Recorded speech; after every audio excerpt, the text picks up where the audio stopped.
Well, I have another rando story that I hope I had correct at the end. The Bangles, they came to Daytona during spring break, and I knew who they were. Right. And they had already released their album with Walk Like an Egyptian and all Right. that. So they had already been on that wave. And they had like a last minute booking into Daytona to the Ocean Center, which is a big concert venue. And it was totally last minute, so I couldn't even get an interview in time to get it in print.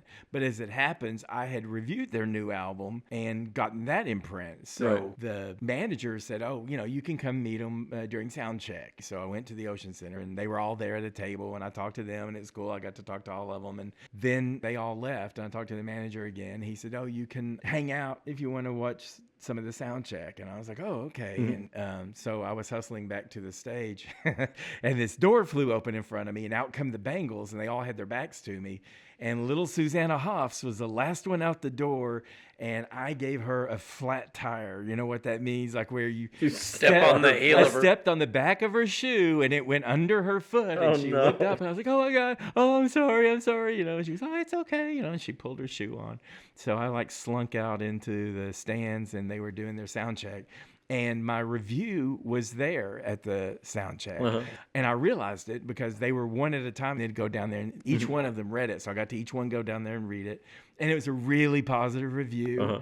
You knew who they were. I knew who they were, and I gave them a great review. And they had a song called If She Knew What She Wants, which I think was a remake of something else, but it was so melodic and harmonic because Susanna was singing the main lines, but then the women would sing these counter lines to everything. So it would be like, it's like the Call and response. Yeah, call and response. That's it. Thank you.